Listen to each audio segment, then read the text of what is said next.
and I'll turn it over to Dayan. Hello, everyone. I don't know if I heard you correctly there, John, but I was actually born in Cuba. I'm sorry about that. I've been born in Canada. So, good morning. Yeah, more or less.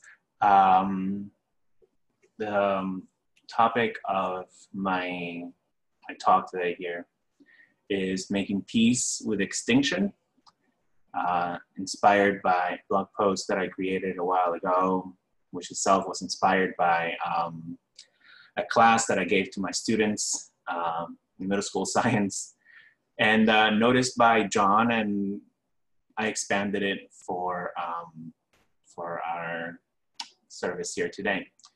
So without further ado, let me begin. This is not a call to action, nor is it a surrender. Those words should have been heeded decades ago, before rainforests and brush and tundras burned, before saltwater acidity stunted the growth of shells and corals, before hurricanes cleaved islands in two, before the insects and the birds fell silent, before all life was threatened.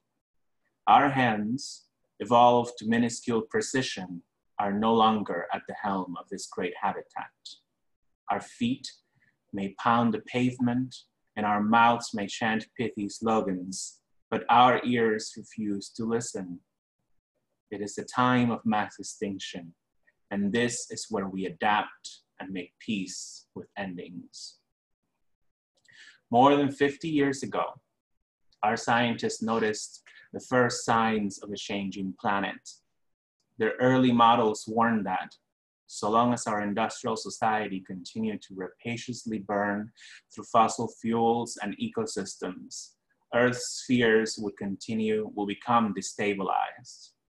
These dark prophecies have, by and large, been so far fulfilled in our lifetimes. Humanity's rampage to the natural world spares no forest, spring, estuary, mountaintop, or field. Our mark on the world is an indelible scar writ on the geological scale, a wound done in the name of golden idol prophets.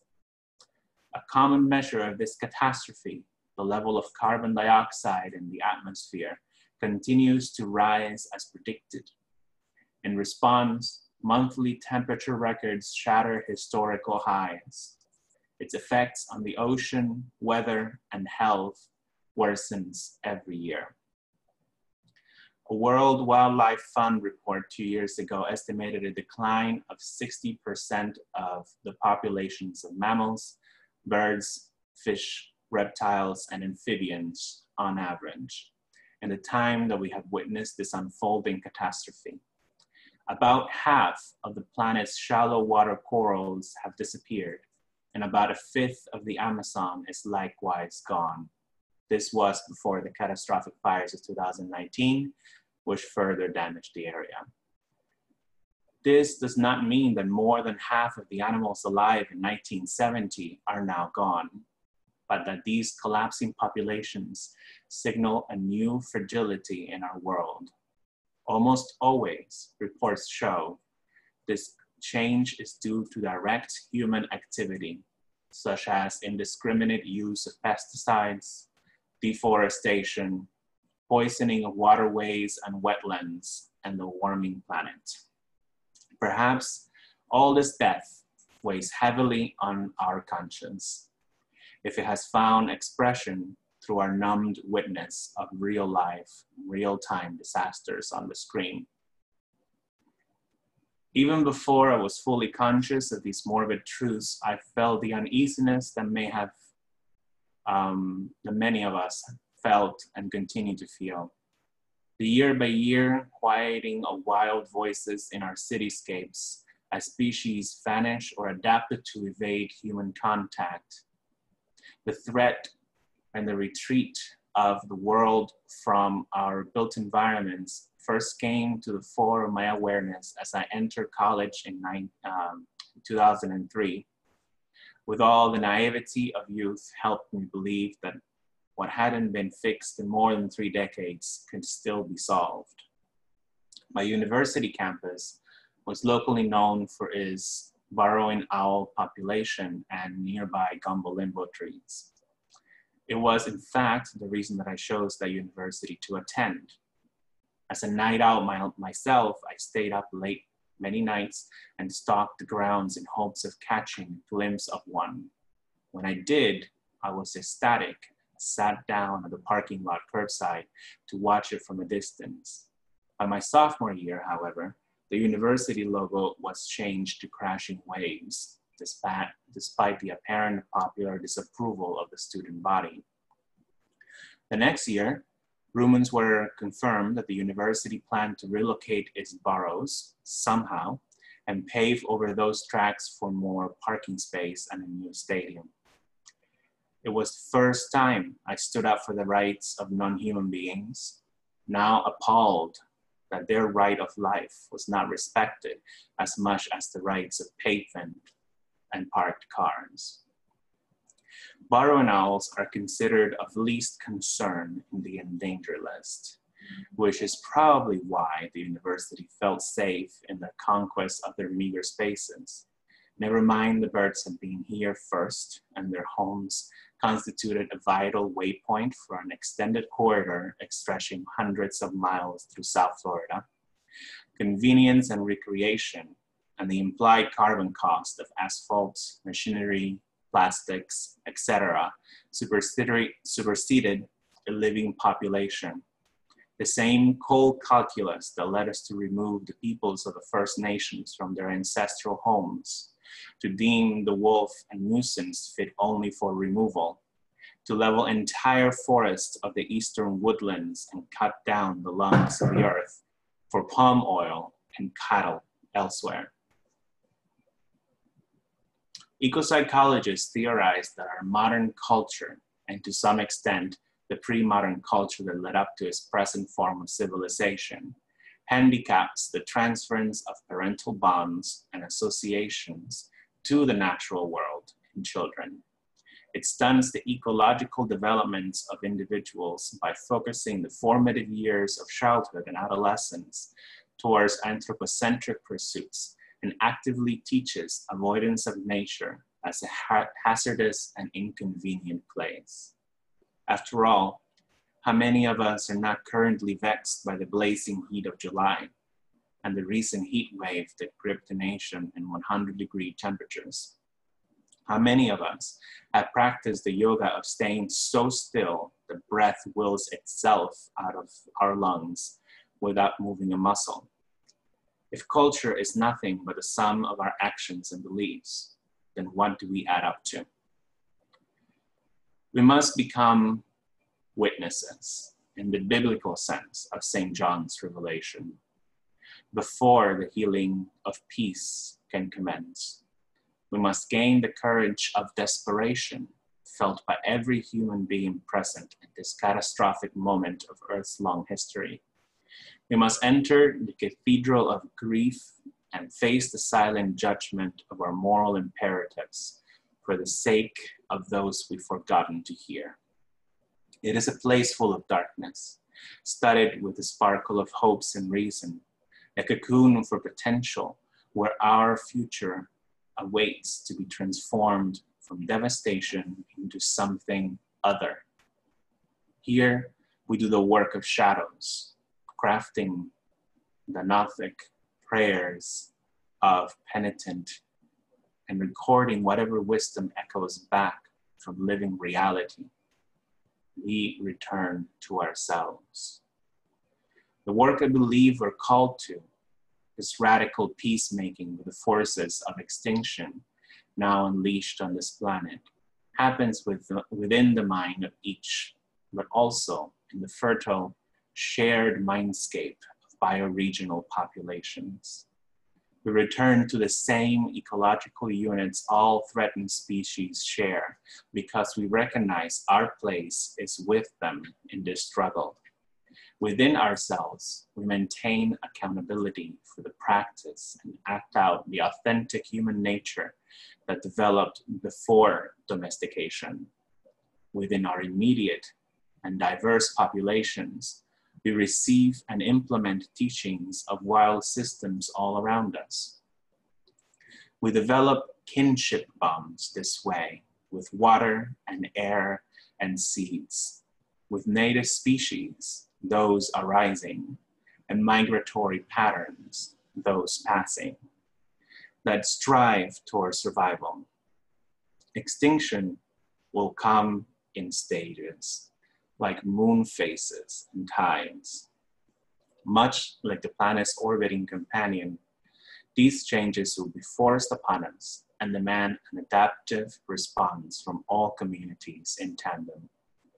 As the models predict, the further we are into this so-called 21st century, the more uncompromising the climate disruptions will become. In the end, extinction is unavoidable once the mechanisms are in place. We can hope to work around the edges of this change and thereby survive along with our companion species met on the penitence road. We can make this the practice of our shadow work. What emerges through extinction? What is the landscape of life on Earth beyond this point? There is where I find my daily hope, despite the gulf of chaos that I will journey through in my lifetime. It is a narrow and fragile bridge that carries me through all that is to come, and so my eyes stay fixed on the far horizon. Even if my years are not long enough to reach the other side, what remains of me will undoubtedly find its way to new life in myriad forms, unwitting of their previous selves, as I am of ocean life and the leaves that held this breath. There is a world on the other side of catastrophe, however bleak it might be at first. In time, Earth will heal and settle into a new dynamic balance that could, if we're lucky, still have a place for a species of bipedal ape caught between the ashes of its old world and the beckoning stars. To fear the loss of this world proves to be maladaptive in the end. For about 90% of our species' history, we lived as nothing more than just another life form. Crude tools and a mastery of fire barely guaranteed a continued existence, even as it was punctuated by century-long droughts due to glaciations in the distant northern climates and apocalyptic volcanism.